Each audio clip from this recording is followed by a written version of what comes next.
betsided.com coming off a nice 3-0 night yesterday, and I needed it after a rough start to the week, so we will try to replicate that today. Of course, Thursday night football, we got some NBA, we got some NHL action, and we've got our guy, co-host for the day, the second most provocative man in all of sports betting, senior editor over at Betsided, Iain MacMillan. Let's bring him in. Look at him, looking studly. What is that, your house coat that you're wearing, Iain? Did you just get out of bed today? No, it's a nice little blazer. I'm sick and tired, Joe, of getting made fun of for my fashion sense by you and by Twitter. All your little army, your Twitter trolls coming after me, so I decided to look good today. I'm looking sexy. So now, who is underdressed? The guy in the blazer, the guy wearing the quarter zip? Interesting. Quarter zip? Iain, this is Calvin Klein. You know anything about designer fashion whatsoever? What'd you get that on, the discount rack at Target? Pretty close to that, yeah. God damn, give me a break, Iain. All right, so we got a lot to get into here today. Thursday night football, NBA, NHL. I'm going to hit leadoff for us, and the tradition of crappy teams on Thursday night football continues with the Tampa Bay Buccaneers playing in this one. Total of 46 points in this one. Boom! I am on the under. Let's get right into it. So 7 games into the season for the Tampa Bay Buccaneers. 6 of these games have stayed under 40 points. 4 straight unders for the Ravens, 44 or less in each of those games. And what we're seeing from the Bucs offense, radical incompetence. 26 in yards per play, 26 on third down, 20th in the red zone, last in yards per rush attempt. The Commanders and the Bears are averaging more points per game than the Bucs this season. It's been a rough stretch for Lamar Jackson, too. He's thrown over 200 yards just once in his last 4 games. More INTs than TDs, and completing passes at a low percentage in that stretch. And he's been sacked 12 times over his last 5 games, which brings us to some defensive highlights for each of these teams. 4th and 6th in sacks this season. Hopefully that leads to some stalled drives for each. Slow improvements from the Ravens defense. They are 5th in yards per play allowed over its last 3 games. And Tampa Bay has been pretty good against the pass here this season. Give me under 46 for this matchup. Iain, you have a pick for the side. What are you looking at here for this one?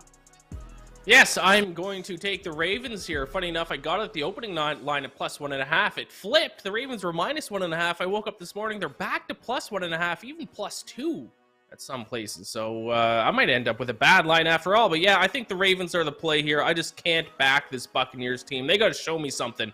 They got to show me some signs of life before I can bet on the Tampa Bay Buccaneers. 26th in yards per play this season. That is not very good. They scored, 3 points against the Carolina Panthers last week? And a big reason for their issues and their inability to score points has been some issues both on offense and defense on third down and in the red zone. Third down offense, they rank 26th. Red zone offense, they rank 26th. Third down defense, they rank 24th. Red zone defense, they rank 31st. They got a lot of issues. Meanwhile, the Baltimore Ravens, their defense got off to a pretty rough start to start the year, but since then, they've actually been trending in the right direction. If you look at over their last 3 games, the Ravens rank 5th in the NFL over that stretch in opponent yards per play, keeping teams just 4.9 yards per snap. So Ravens defense at least trending in the right direction. Buccaneers all out of sorts. I will back the Ravens. I'll take the 1.5 points. All right, Iain has a prop pick for this game. Odds are on the board for who Tom Brady's next girlfriend will be. Who you looking at here, Iain? You looking at Kim Kardashian? Maybe one of the Olsen twins, maybe? I actually think, here's a hot take, I think Tom Brady might be on an upcoming season of The Bachelor. How about that, Joe? Okay. I don't know if he's that desperate, but maybe. It would do pretty good ratings. He likes the limelight. He likes the limelight a little bit. I could see it. But yeah, my player prop does not have to do with Tom Brady's next girlfriend. It does not even have to do with Tom Brady at all. I'm actually looking at Leonard Fournette. I'm going to take the under on his rushing total here, under 50.5 rushing yards for Leonard Fournette. The Tampa Bay Buccaneers this season, the lowest run play percentage in the entire NFL. They only run the ball on 32.6% of plays. That's dropped to 31.1% of plays over their last 3 games. So it's gotten even worse And Ravens, I mentioned earlier how their defense is trending in the right direction. That is specifically the case for their run defense as well. Fifth in the NFL in opponent yards per carry over their last 3 games, keeping opposing teams to averaging just 3.9 yards per rush. And Leonard Fournette has not had a good season. He's only averaging 3.5 yards per rush. So we might even start to see the Buccaneers maybe look at a different direction with the running game, because playoff Lenny ain't getting it done in the regular season. I'll take under 50.5 rushing yards for him tonight. Yeah, before we move on to the NBA, I'd just like to make a comment that Todd Bowles stinks. He's an awful head coach. Why is he getting a pass? You know, we're always quick to point the finger at saying fire this coach and fire this guy. Todd Bowles stinks as a coach. Some guys are meant to be coordinators. He stunk as a head coach of the Jets for what? 2 or 3 years, maybe 4 when he was there. And now the Tampa Bay Buccaneers stinks. And we need to hold Todd Bowles accountable. Okay, moving on to the National Basketball Association. Had a good night last night. Tried to keep that rolling into today. And we're going to keep fading the Nets in the first quarter. Give me the Mavs first Q minus half a point tonight in Brooklyn. So take a look at the Nets sleepwalking in the opening frame of games. They have a minus 6 point margin in the first quarter. Dallas up there at +7. Dig into the stats. First quarter effective field goal percentage. This is second for the Mavs versus 27 for the Nets. Also a big gap in terms of discipline to open the game. The Mavs are first in first quarter turnover percentage. Brooklyn is 29th. Sloppy stuff from the Nets. And the Nets stunk in back-to-backs last season. Of course, they played last night. Straight-up record of 3-11 in the second game of back-to-backs last season. Would it surprise anybody if KD or Kyrie ends up sitting out in this one? Not that I'm banking on this for the bet, but also the Mavs coming off an ugly loss there to the Pelicans the other night, so I think they came out firing. They should be motivated, Ian. Okay, now on to the pick that everybody is tuning in for. Kevin Herter. Chasing That Paper will be your home for Kevin Herter props here for the 2022-2023 NBA season. And tonight, indeed, we're going to take Herter to go over his 3-point total, sitting there at 2.5 plus money plus 105. So he's been firing away with his new team here, the Sacramento Kings. 8, 8, and 9 3-point attempts in 3 games so far. He's had games of 5 and 6 makes. Take a look at the bigger sample size from last season. He shot it pretty good, 38.9%. That's better than Steph Curry. And Memphis has not been good at defending the 3-point shot. Bottom third in the NBA in threes allowed and 3-point percentage allowed. Give me Herter over 2.5 threes. Next up, we move to the ice of the NHL. Ian, what are you looking at for your best bet in the NHL tonight? Yeah, I got a little underdog play for the people tonight. I'm taking... There we go. Tito's on Classic. it. Tito's on. He's on it today. He First decided time to for do this everything. show. He decided to do the show sober for a change, so he's a little bit more on the ball with the sound effects. Let's rock. There it Oh, is. God. And he blew it. His credibility is at the window with that one. But yeah, a little underdog play for tonight. I like Les Habitants, the Montreal Canadiens, les plus Canadiens. 143 against the Buffalo Sabres. Oui. Hey, this is a bilingual program, Joe. We have brought that up a couple Exactly. times. The Buffalo Sabres 4-2 to start the year, but I think we're going to see some regression here from them because if you look at their analytics, their advanced analytics all stink. They have thrived in shooting percentage and save percentage. They either rank first, second, or third in those categories in the NHL. Listen, I think Craig Anderson's getting the start for them tonight. He's expected. He has a .970 save percentage this year. I think it's safe to say Craig Anderson is not going to keep up with a .970 save percentage this NHL season. So I'm going to go ahead and fade those shooting and save percentage numbers, especially because if you look at their advanced analytics, bottom 5, bottom 10, and basically everywhere, specifically expected goals against per 60 minutes, that number is at 2.97. Not good. Not good at all. And then we'll take a look at Joe's favorite stat, 5-on-5 Corsi percentage. The Canadians rank 13th. The Buffalo Sabres all the way down at 24th in that stat. So yeah, the Canadiens aren't a great team, but I don't think the Sabres are either. I think this line is completely mispriced. I will take a shot on Les Habitants as road underdogs. Oh man, give Craig Anderson a break. What are you ragging on Craig Anderson for? Huh?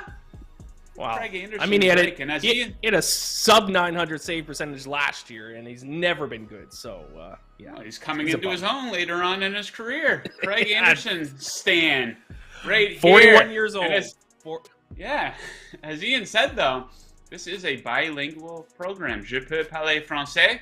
If you know anyone who speaks French and likes betting on sports, tell them to tune in, as we speak a lot of French here on the show. Okay, on to the game that everyone has had circled on their calendar for the entire month of October. Of course, I'm talking about the Battle of the Pacific Northwest in the NHL, the Vancouver Canucks in Seattle to take on the Kraken. And I'm going to take Seattle to crack them right over the head tonight. Give me Seattle minus 130 in this matchup. Horrific start to the season for Vancouver. Still winless on the season. It looks like it will be a long season for Vancouver, who stink on both ends of the ice. You dig into some stats here. Expected goals for percentage, 8th versus 25th, 12th versus 26th in high danger chances for percentage, and 5th versus 22nd in shots for percentage, all in favor of the Kraken. And they will have a special teams advantage in this game. Seattle much better on the power play, and while they both stink on the penalty kill, Vancouver is easily the worst in the league, killing penalties at just a percentage of 57.1. Absolutely brutal. Give me the Kraken to crack the Canucks over the head tonight in beautiful Seattle. There you have it. Todd Bowles, Craig Anderson, the Kraken, Kevin Herter. We cover it all here on Chasing What a That show. Paper. So yeah, 7 total bets there, guys. If you're looking to tail, if you're looking to fade, the choice, quite simply, is yours. I recommend placing your action over at BetMGM.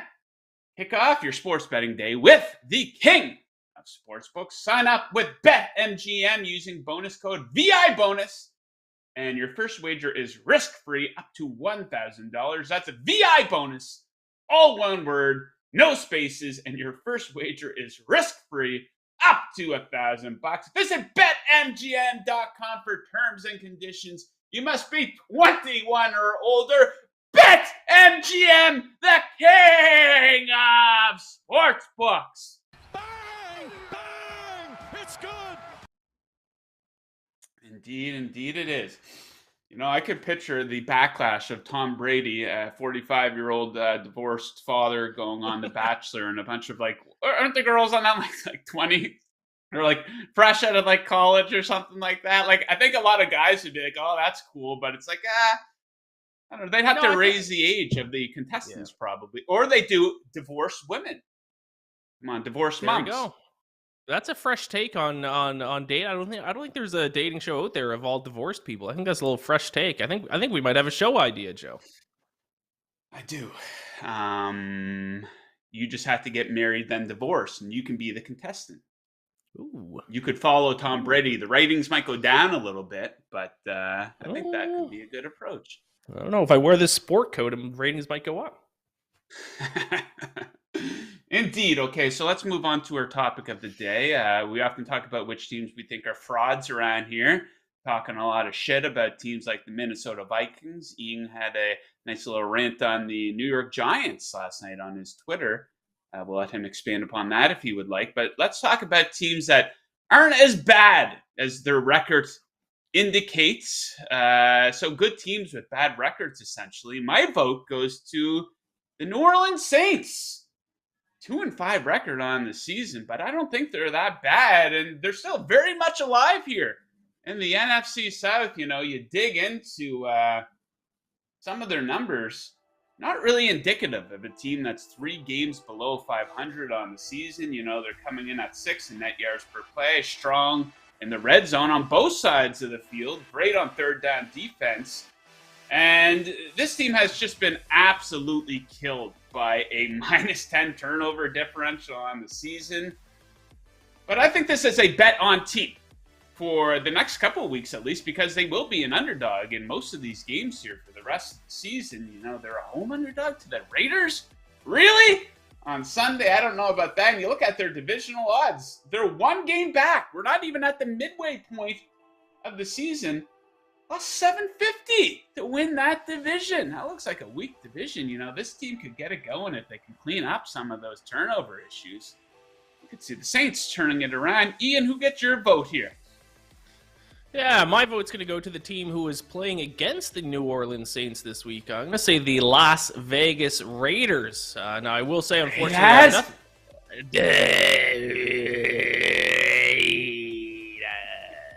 Yes.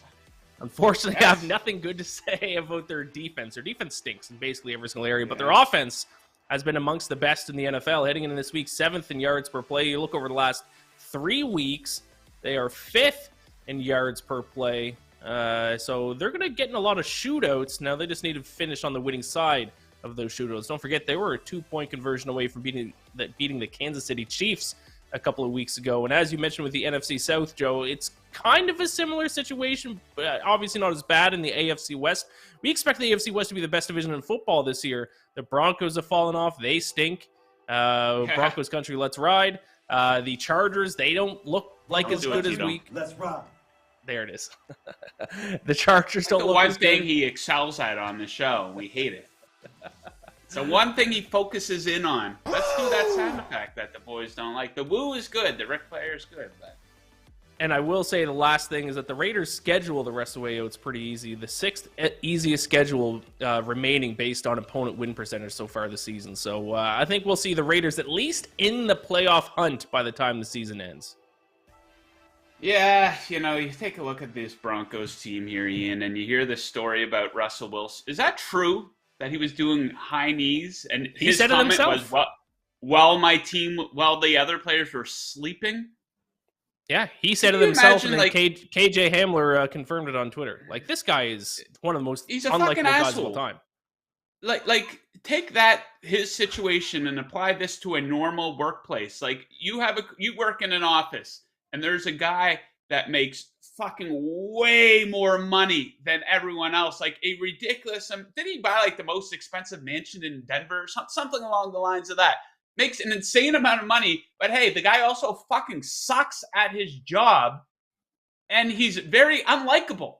Like very cringe-worthy type stuff we're seeing from Russell. You would hate this guy if you worked with him. There must be just incredible resentment in that locker room with Russell Wilson. And guess what? You're stuck with the guy for what, the next 4 or 5 seasons.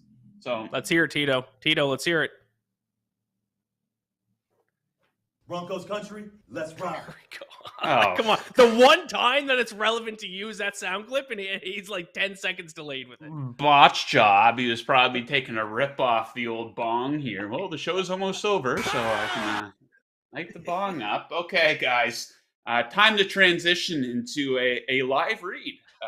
If you love what we do here at Vegas Insider, you are going to want to check out the brand new Vegas Insider app. We've got up-to-date, easy-to-navigate odds for every major sport. We have all our latest shows, best bet videos, and podcasts, props, trends, futures, news, all on the Vegas Insider app. Download the Vegas Insider app right now on Apple and Android. Bet better with the Vegas Insider app. Broncos country,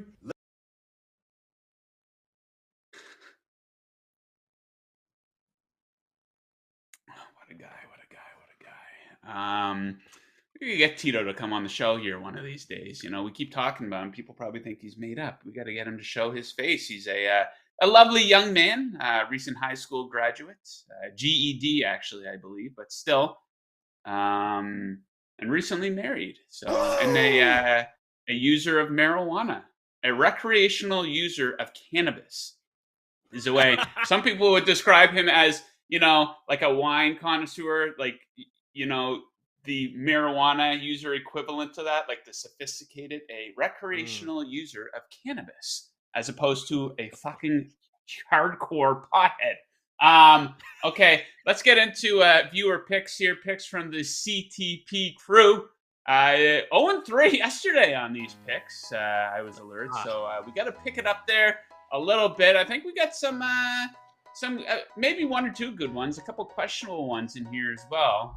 What do we got here, Tito? Our guy Sean weighing in here.